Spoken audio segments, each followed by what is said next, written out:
Welcome down to my 9-foot homemade oak bar. Pour yourself a cold one. You are listening to Bucs in the Basement. My name's Chris, and Craig here is the biggest Pirates fan you'll ever meet. Let's talk Pirates baseball now. Welcome to Bucs in the Basement. Now I see the changes in this town. They change, they say one thing, but then the next day it's different. They change, but they don't know what they want. All they do is change. Going left, going right, travel day, travel night. That's where we'll go.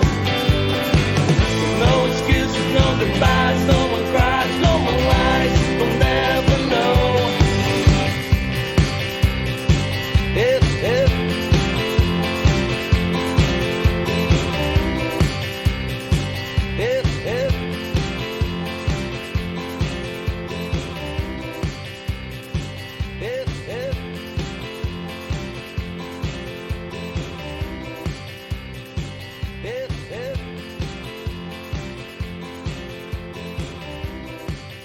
Bucs in the Basement. My name's Chris. His name's Craig. Welcome in. How you doing, buddy? I'm not doing too bad, man. Oviedo throws a complete game last night. We beat the lowly Royals, who we should be beating. But you know what? One more month of the season to go here, and like I said, man, I'm gonna watch every game. But I don't know. There's a lot of other stuff that's going on. Obviously down on the ticker here that we can get to. But I don't know. Feeling pretty good today.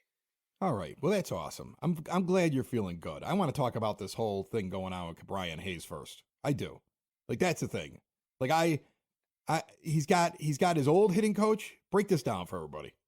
Yeah, so basically, I just read as we were suiting up here that Jason Mackey had an article out that Jon Nunnally, who is the hitting coach for Double A, had been the hitting coach in Altoona at the alternate site that Brian Hayes kind of said or gave him credit for. Why he came into that, I guess, 1 month of the season where everybody thought he was Ted Williams, house of fire. He kind of gave Nunnally the credit for, the adjustments and different stuff were made. And now it's coming out that basically several times over the past month or so, Jon Nunnally, he would drive to Pittsburgh when the curve was off and would be working with Hayes. And Brian Hayes has been, even with the little stint on the IL in July where he had the little back issue and everything, starting in June and especially in August, he's definitely been a different hitter. And this just goes to, Andy Haynes not being a very good hitting coach. Us speaking about, previously that, Jon Nunnally's always been the hitting guru. Would you go outside the organization? I don't know. Like, Jon Nunnally seems to be somebody who, players in this organization turn to, and especially Brian Hayes, who's one of your more important players at this point in the rebuild. And he's made him what we've always said we wanted, Brian Hayes to be, which was he's up to at this point in time. He is a league average hitter. He's 3 WAR, in Baseball Reference, a little bit lower in Fangraphs. I believe some of that is probably due to the WRC plus, but Brian Hayes, he's living up to that value. And if he could just be a league average hitter, and maybe Jon Nunnally has found something with him, obviously, the league is going to punch back here at some point in time, but maybe Nunnally knows how to help him adjust, which is really the kind of the job of a hitting coach. A hitting coach. How much do you think a hitting coach makes? How much money do you think they make? It's not $1 million. There's no such thing as $1 million hitting coach, right? Probably not even a $500,000 hitting coach. We're probably talking about somebody who's probably making $150,000, right? Like $150,000. 150 to maybe 350 was like the most I was thinking, to maybe somebody who's an experienced hitting coach. Okay. So think about the amount of money that's spent in Major League Baseball, and then ask yourself why you only have one, because it makes no sense. It doesn't. Some hitting coaches, their philosophy is I just need to almost be a psychiatrist to the player, work him through the problems he's having, talk to him, help him find the answer himself. Some guys are technical. Some guys will sit there and say, okay, I'm gonna These are techniques we can use. If you're having a problem, we're going to change your footing. We're going to change. Like, some guys are very technical hitting coaches. Some hitting coaches have a background. Either they played or they just have a style where it's slap hitting or line drive hitting or situational hitting. And some of them are sluggers. How many big time sluggers who made their money on home runs have been hitting coaches? The first one that pops in my mind, I think Mark McGwire, right out of when he was done. You know, they still hired him as a hitting coach. Well, how is he going to tell a slap hitter how to hit with the approach that he had? Why not have guys that do multiple things? Why not have multiple guys that do different things? Why not have a staff for your hitters? Because to me, it seems like a low amount of money and investment to have several of them on the staff. Call them whatever you want to. Call them whatever you want to. You come up with titles. It's so funny that, like, baseball never gets innovative enough to understand that the old way of doing things probably doesn't work now. Look at the amount of coaches that are on the field in a football game. Think about that. You got your offensive coordinator has a wide receivers coach, a running backs coach, a quarterbacks coach, a line coach, all these other coaches that he's got working with him that are underneath him that are individually working with people, right? And then they have guys that work underneath those coaches that assist in drills, and there are guys that are doing analytics, and there are guys doing films, and there's guys walking around doing all that stuff on that sideline. But with baseball, well, we got one at first, one at third. One of those guys is going to take infield practice. The other guy is going to throw batting practice. We got a hitting coach. We got a pitching coach. We got a bench coach. He sits there and talks to the manager when the manager's bored, and they bounce each other ideas off each other. And then there's probably like a catcher out there who's a bullpen coach who warms up guys and does that. That's all they have. You got 26 guys on the team. Your coaches to player ratio is not the same as like an NFL team. Look at the amount of guys lined up on a hockey bench, for crying out loud. Right? So I always find it funny when we're talking about hitting coaches, like, you could have several. It would be a smart thing to do. It would be an economic thing to do. What's more economic? Spending another $350,000 on hitting coaches or $400,000 to get two of them that are a different level or whatever you spend them on, right? Go out and get a couple guys, or spend $15 million on a guy or $20 million or $50 million over several years, but not get the production out of him because you wouldn't bring in somebody that works well with him, right? Like, that's the craziness. If this guy is able to help your defensive-minded third baseman, okay, and get him into a position where he becomes more valuable to your team and it creates wins because he's able to do better with his bat and it improves your lineup, why wouldn't he be there all the time? Why does he have to wait for the off days for the curve to come up and work on his own with him? Right? Like, if you're running a business right now and you're a business owner or you're somebody in high management, you're sitting there right now doing the same thing I'm saying. That is the stupidest way you can run an organization, baseball or any other way. And that's the thing to me. Get him up here. That's it. What do we need him down there for? Get him up here all the time. Find another guy to do the thing down in the minor leagues. So, like, I'm always taken aback, I think, a little bit by some of the, like, less forward-thinking things that you can do. You should have as many scouts as possible. You should have as many coaches as possible. You know, those things are a lot cheaper than the $200 million player. And the Pirates don't have the budget to get $200 million players, so they should be investing in those little things instead.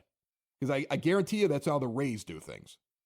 Yeah, because if you care, I mean, if he's helping Cabrian, it'd be like, okay, well, you know, Jack's having problems with this. Like, have we had him talk to Jack Sawinski? Have, you know, these guys that maybe he's just guys that can, you know, kind of, you know, tweak a little bit of stuff, but also maybe build a little bit of confidence within these guys. You know, they've come up through the system with him. I mean, he's been at, you know, Jon Nunnally's been at almost every level, so he probably knows these guys pretty well. So it would make sense. I mean, I'm pretty sure that maybe Andy Haynes is still on his way out because Ben Cherington, when he gave, you know, his vote of confidence to Shelton, did not give the same vote of confidence to, you know, Oscar Marine or Andy Haynes. But, you know, it would make sense that it's like, okay, you know, not every single one of these guys is exactly the same. And I know that, I mean, people, I don't want to go down the complete rabbit hole of, bagging on the Pirates because, Ben Cherington came in and said he wanted to be player centric. But I mean, in some ways, if your stars who you've invested money in, I mean, Brian Reynolds was struggling for a portion of the year, Brian Hayes struggling, pretty bad at the beginning of the year after a lot of stuff had come out about all the work he had put in the offseason, and it really didn't translate over into the beginning of the season. I mean, if you have guys that can actually help them, that would kind of make a lot of sense. And I mean, he's helped Liover Peguero, who was down in Altoona. Jack Sawinski was down in Altoona last year. So it's a guy that's very familiar to these people. So I don't know, man. It's just a very weird thing. And it just doesn't it doesn't look good on a team where it's like, okay, we have to be good at everything in development because, like you said, we're not going to spend a ton of money. And we're saying that we're changing, adding all these developmental coaches at each level and, adding all the But I'm okay with Rapsodos that. and stuff. Yeah, but I'm okay with that because do more. Yeah, well, you have to do more. That's the thing. You have to be better at that. Like a perfect example, like we're talking about adding more guys that are going to help out the hitters. Yeah. There's more than one person helping the pitchers. They have several coaches that help the pitchers. The perfect example is the fact that I'm not going to give out the organization because I don't know what the rules are of the organization, but I have a cousin that is dating a guy who is the bullpen catcher for a Major League Baseball team. And I said, how does that work? And she goes, oh, well, what he does is that he works out the pitchers and he does this and he works with them on this and works with them on that. I'm like, does that mean he's a coach? She goes, yeah, he puts on the gear, but he understands everything from the arm slot to how, because she also works in baseball. Okay. So she's somebody who works in the industry as well. So she completely understands all the terminology. And she's sitting there explaining this to me. And I'm like, so there's more than one pitching coach. She's like, oh, there's all kinds of them. Like the guy who's working them out is a pitching coach. Yeah. And so that's the thing. I think sometimes we just have this picture in our head, like there's one guy, right? There's like the one old pitching coach. He stands there. And he's like, how's the arm doing today? You feeling good? Feeling good? Smacks him right on the butt. Feeling good? All right. Feeling good. Got the stuff. Walks over to the catcher. Goes, does he got the stuff? He ain't got the stuff. He doesn't have the stuff. Make sure you have so-and-so ready by the fourth inning, right? Like that's what we imagine a pitching coach to be. Yeah. Okay. And I kind of imagine a hitting coach to just be a dude that's sitting in there, and after the guy does something wrong, like, maybe move your foot a little bit inside. Right? Like might show him some film or something like that. Probably tells stories about how he used to hit bombs. Right? Probably has a lot of conversations with them to get in their head. But the thing is, you can have multiple guys doing multiple things. And I think smart organizations have that. There are organizations that have multiple people that do hitting. They have assistant hitting coaches, and they have all the, it's okay to have more coaching. It's okay to have more development. If this person is helping, bring them on. It popped into my head. Lucas Giolito's out in where's he at? He didn't go to LA. He went somewhere. He got traded, right? Yeah. All right. Okay. Ethan Katz was a pitching coach with the Giants. Ethan Katz was also the high school pitching coach of Lucas Giolito. When Giolito was with the White Sox, he was pitching terribly, and their own pitching coach couldn't figure it out. So Giolito goes back to his old high school coach, who's now working with the Giants, and he gives him like a big, heavy ball that feels like a baseball, but it's weighted, and he has him throw every day with that to change a mistake he's doing with his arm slot and how he's delivering the ball. So he's not throwing his hand way above his head because it's too heavy for him to do that. Comes back and has a massive season in his career launches because he looked like a bust. And then the White Sox hire Ethan Katz as their pitching coach because they sat there and said, whoa, hold on a second. This guy was worth more than anybody because he just gave us a guy at the top of our rotation. So we're going to go get him. Let's see what he can do for everybody else. Now, they probably could also have other guys that do other things on their pitch. I don't know what their pitch coach thing is, but that popped into my brain right there. That's a pitcher who I remember went and got help outside, and the organization went and got the guy and brought him in. They're like, well, if this guy actually fixes one of our big name players that we've got under control, because at the time he was under control for years, okay, and now he's probably going to get paid this offseason, except I hear he's down since he got traded, but he was one of those guys who was doing really well. At the trade deadline was a hot name. But all of that came from somebody else who worked with him on the side, and then the team understanding that guy, that coach is worth it because he's going to have a direct impact. And that's what it sounds like with Hayes. Sounds like here we got a guy who has a direct impact. And if he shows that direct impact, get him around Hayes and everybody else a little bit more.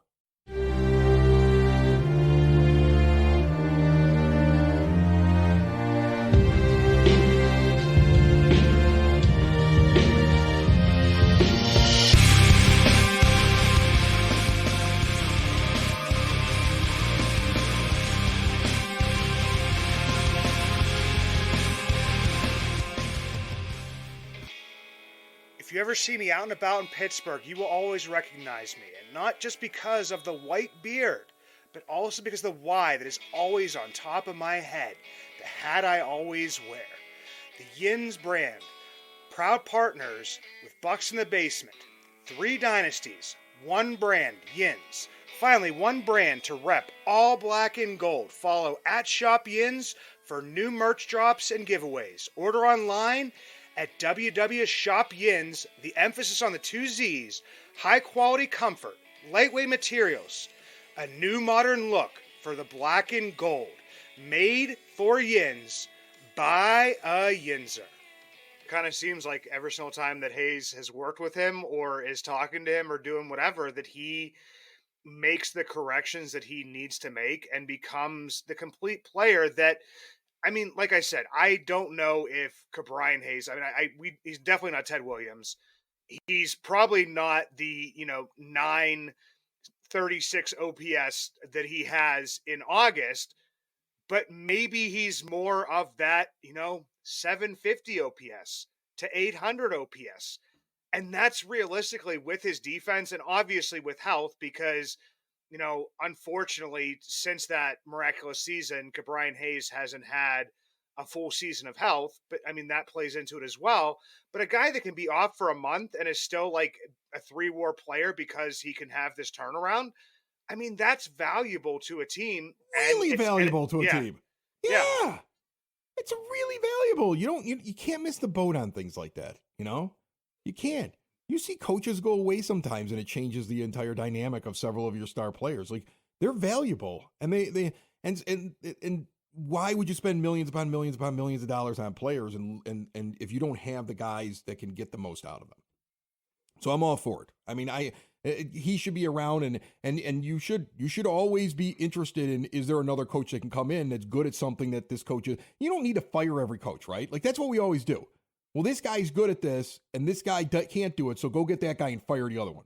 I'm saying you could have multiple doing multiple different things and benefit your team, and it wouldn't cost that much in the grand scheme of things. Like to us, it seems like it costs a lot because of what we all make, right? These people make so much more money. These teams are worth billions upon billions of dollars, right? So, in reality, it's like, hey, do you want to hire another $30,000 a year employee? Like if I said that to you, you'd be like, yeah, no doubt. We should have several extra $30,000 a year employees. Because that's really what it is when you look at the economics of the whole thing to them. To these billionaires, it's like, if we hire these 2 more guys at $30,000 a year, it's going to make our company go right through the roof. Yes. Yeah. Hell, I'll even give them extra vacation time. That's cheap. Right? Absolutely, man. You can't argue with that kind of stuff. And thinking that, it's always that if you get this one coach in or this one person in, that it will fix like the entire organization. Do you know what I mean? Like everybody's no, that never happens. Never happens. And again, you look at Giancarlo Stanton. There's another name that just popped into my brain. Giancarlo Stanton, when he was down with the Marlins, had a wide open batting stance and wasn't able to cover the outside of the plate. His coach at the time moved his foot inside, changed his swing slightly, and he went out and hit like 50-some bombs. Now all of a sudden the Yankees wanted him. That launched him into like superstardom for a couple of years. Just that adjustment, right? But then the teams were chasing that coach because like, well, he fixed Giancarlo Stanton, so like he's going to fix all our players. But no, that didn't happen. That coach has already been fired from another job because every player is different. He was good at certain things, but he probably needed another couple $30,000 employees sitting around him. Okay, relatively, or whatever these guys actually get paid, where it's really not that much to these baseball teams. He needed a couple more of them, so they were all working with certain things. and they probably would have all gotten better results. So that's what I would do. Now, you can't have two managers.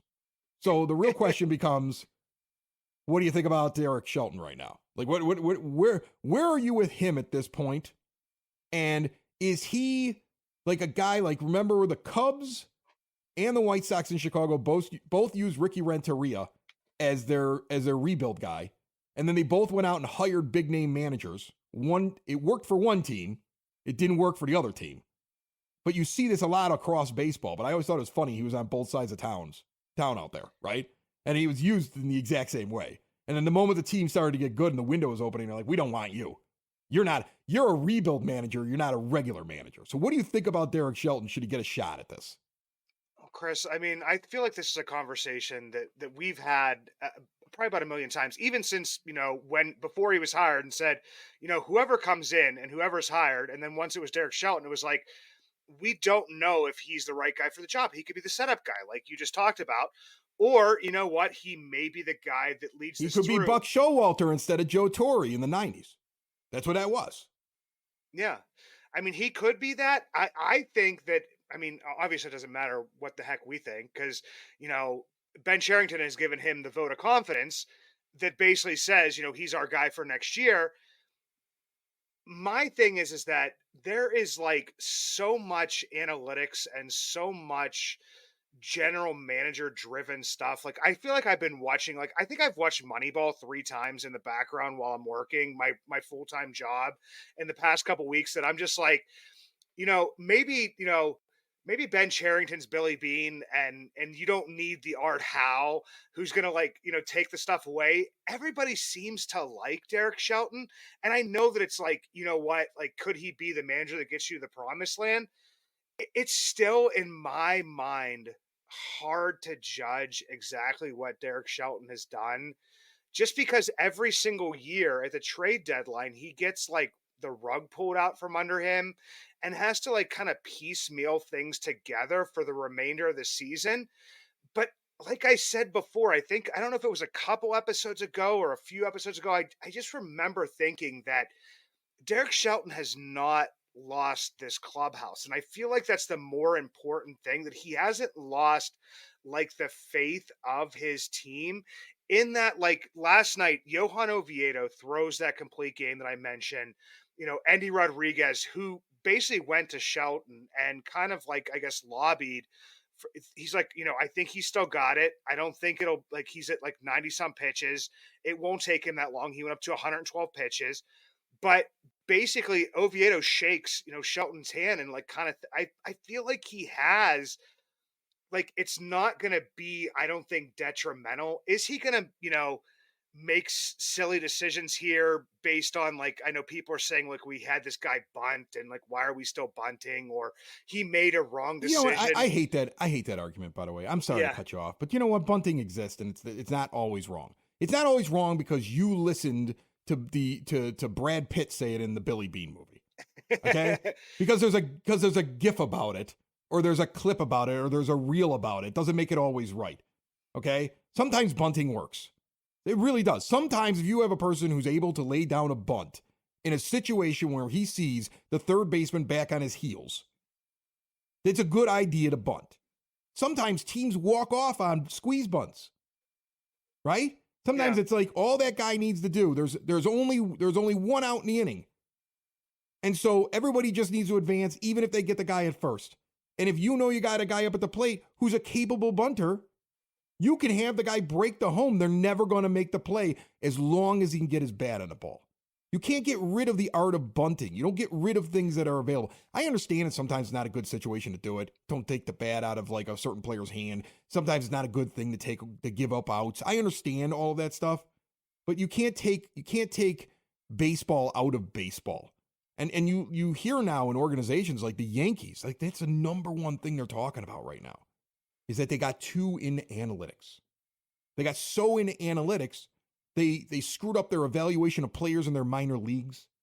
They screwed up whether or not the person was just capable of getting in there and having the confidence in themselves that they could do the little things, because all they were was a name with a bunch of numbers next to them. Moneyball was never meant to be that way. And you know what? It's really doing a disservice to Bill James who's the person that came up with that whole thing. It wasn't Billy Beane came up with it, right? Billy Yeah. Beane started reading Bill James books, okay? And started talking to people that were in offices that were reading Bill James books. I used to sit around and read Bill James books in the bathroom that was in the basement of my house. My dad used to get them every year. They'd have all the stats, and he'd be breaking down all these advanced stats, and I'd be sitting on the toilet reading them all. They were probably Bill James books were in bathrooms for decades before Billy Beane figured out how to use them. Okay, but the thing is, like, you can't just do that. It's a great way. I think the sabermetric thing is a great way to try to make a steal in a trade. I think the sabermetric thing is a great way in a situation when you're trying to increase your odds. You can go for it. I think it's a great way to build a philosophy, but you know what you need? You need a manager that understands the philosophy. And he's with it when it makes sense, but you trust him when he needs to make a baseball move. I think that's the most successful thing teams can be. You know, at some point, Shelton's going to do something on gut. And sometimes gut's right. You know, you have to understand, is that guy well rested? Does he look like a deer in the headlights right now? Yeah, sure, sabermetrics say that's the guy that you bring in to face this batter. But this is a big situation, and he don't look like he's doing so well today. So I know it says bring this guy in, but don't bring him in. You know, I don't need a manager that's just going to sit there and say, well, you know, stat sheet says do this, so get in there, Joe. And Joe's hungover. And his wife left him yesterday. Right? So I mean, like you have to have a manager, and a manager has to be able to make decisions. I think that's the thing with me. If Shelton fits what Cherington's doing, if he's going to play the team the way the team is being constructed, and he buys into the system, and then Cherington believes that when he needs to make a baseball decision, that he'll do it, and he'll trust him even if it doesn't work out, then he's the right manager. But there has to be a symbiotic relationship between the front office and the manager, because I don't like it when I hear the front offices are setting lineups, because that means the manager walks in, and even if he thinks that this guy doesn't have it that day, he's overruled. What you want to find is a manager that's like, yeah, I believe in this. I'm with you on this. We're going to do this, but you got to let me make out the card. You got to let me make the decision, and they got to trust him. Okay. So, I mean, that's the thing. It's hard to find that trust and build that trust. I think Shelton sticks around if they have that trust in him. Because the next guy could come in and say whatever he wants to in the interview, but then if they find out that they're butting heads in May, it's a lost season. And so I don't think you give that up if they have that. If they don't have that, then you might see him hit the road. Yeah, and it kind of seems like they have a good working relationship. Like I said, man, it's hard to tell sometimes in this day and age, like how good a manager is at times at managing, just because you don't know where the line between the front office and the manager, like the field manager, it separates, or if, you know, because people are like, well, Shelton why wouldn't he just stick with the same lineup card? And I know somebody was out there. I listened to a podcast, or I read an article or something, because that's, you know, pretty much what I do all the time. And it basically said that, you know, nobody, you know, makes the same lineups anymore. It just doesn't exist anymore. And I think, Chris, you even brought up one time, it's like the difference between like what a manager can do with a lineup is a difference between like 1 and 2 wins in a season. Like, it's not like you can make, you know, that much. Well, what I said was that there were certain managers. I think we came up, there was a list of 6 or 7 over the course of 100 years who had a major impact in their decision making. Okay, yeah, that's but what it everybody was. else was negligible because for every good decision they made a bad decision that lost them a game. And when they went through, there was a big study. I can't remember who it was like Harvard or Yale or something. I remember that study. I remember that as you bring that up. We talked about that on the show a couple of years ago. But you're right. Like, that's the thing. Like, it's not, managers generally don't have a major influence. Now, they could screw something up real bad. I mean, they could have a terrible philosophy. You know, I'm starting to hear managers in Major League Baseball say things like, well, there's no difference between the 1 hitter and the 9 hitter in your lineup, except for the fact that the 1 hitter gets 150 more at bats a year. So you would put a better hitter there, and you wouldn't put your good hitter in the 9 spot, because nobody even does that in Little League. But you're starting to hear like some really stupid philosophies because guys are getting so into this sabermetrics. And you're like, no, but there is a difference. There is a reason why you make a lineup a certain way. Those are the things that drive me nuts, when people like find some weird justification for something that makes absolutely no sense. You know? And so those are the only things that I think a manager can screw things up more than he can actually help in his X's and O's. Yeah, and with Shelton right now, I mean, of course he goes to, a bull. He leaves a guy in last night, and it's a great decision. But I mean, there's a chance in an alternate universe or just in an alternate whatever that Oviedo, like, maybe threw too much and throws out his arm or gets shelled because he's Right. tired And or then he's getting whatever. second guessed. Then he's getting second guessed. So like Right. I don't see how a manager can be, it's just like, well, he brought in this wrong reliever. Well, we don't know what happens if he brings in the other reliever, so it's hard to judge. Like at some point in time, the player has to perform. So like do I think Derek Shelton's a great manager? I I don't know. Maybe not. Do I think he's a bad manager? I'd kind of go along the same lines. I mean, Well, until here, think this about that. Think about that reliever thing. Just think about that real quick. I hate cutting you off, but I mean, I'm thinking about this. Like it's a different way of managing right now. You're not going to the playoffs, but you're trying to find out what you have. If you're in a pennant race and you've got a guy that sucked the last 4 times he's been out there and it's a big situation, well, of course you don't bring him in. If you do, he's a moron. He's a bad manager if he does that, right? But if you're still trying to figure out if this guy's part of your plans and you want to instill confidence in him and you bring him in, if it works, it helps you in the long term next year. And if it fails, did it really change the fact that you were not going to the playoffs anyway? So sometimes I don't know if you can judge his decisions if his decisions are going to help the team determine things in the long run about what a player is capable of in a certain situation and what they're not, right? Yeah, and it's the same with, I mean, even just with like the basic lineups, it's like, well, Alika Williams is good at shortstop, but he's not that great of a hitter. Leo Peguera is not a great at shortstop, but he's probably better of a hitter. We have everybody saying, Triolo or Nick Gonzalez could get called up, but we got Vinny Capra sitting there, and he's like inserting him into the lineup sporadically. It's not in the same vein as last year when, we have him probably overplaying Josh Van Meter, but who knows if that came from, above. So that's where like I'm having a hard time judging Shelton as a manager.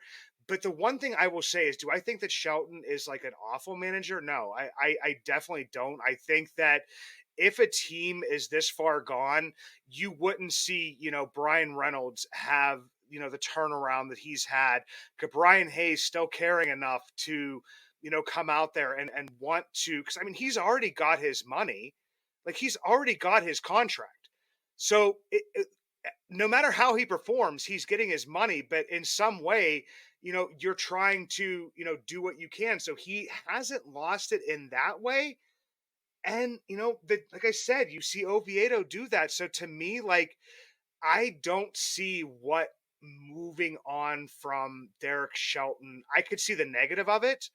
I could see the clubhouse being like, man, like why is Derek gone? Like we really liked him and we felt like we were building a culture within this clubhouse and that type of stuff, as opposed to like leaving him in there. Is he making the right decisions all the time? Well, no manager's going to make the right decisions all the time. Sometimes you have to have the right players. Sometimes it's luck. So, I mean, that's baseball. I mean, if you're talking about something being baseball, a Hall of Famer, is a Hall of Famer if he is correct, or hits 30% of the time, but we want our manager to be correct 1,000. We've got to be batting 1,000. Well, that's just not going to happen. He just has to be, correct more often than possibly he's wrong. And I think in Derek Shelton's case, I think we're seeing sometimes that he goes with his gut and goes with the player and feels the player. I mean, yeah, people will say he threw out, David Bednar's arm last year, but he went with the player and he got a big save against the Dodgers because he wanted to win. Now, guess what? If he's in a pennant race and he has to make that same decision, maybe he's going to go with the player and it's going to work out. And you're going to say, well, that was a good call by the manager. Well, he's practicing that right now. He's learning in the same way that the team is kind of learning to win right now. Generally, a new manager comes in and it takes him months, if not an entire season, to figure out exactly what his players are capable of. All right. And so, like, if you did want to make the move, you'd make it right away for next year because you wouldn't want to do it when it was like, hey, guess what? The Pirates just made the playoffs, but we feel like Shelton isn't good enough, so now we're going to bring in somebody else. You may actually set the team back. So, but I'm with you on it. It's hard for me to say that he's bad at what he does. And again, it goes back to, does he work really well with his general manager? Is he part of the philosophy? Do the players respect him? Sometimes we take all that stuff for granted. And it's not his fault that some of these guys are still not where they need to be. And it's not his fault that he doesn't have 5 good starting pitchers yet. And there are still things that need to be done in the offseason by Ben Cherington. And Bob Nutting's going to have to open up his checkbook a little bit. I'm not expecting crazy, but it's time to start making sure that you give him all the tools. Because unless you do that, I don't know how you evaluate him. I really don't. So no, we should hit the music. We should hit the music there, big guy. We should hit the music. Where's the music at? We got to hit the music. As the music plays, tell me real quick. That's the wrong music.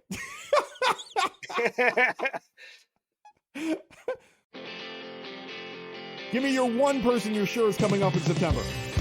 I would say I'll give one on offense, one on defense. I think Jared Shrill is coming up, and I think that Quinn Priester's coming back.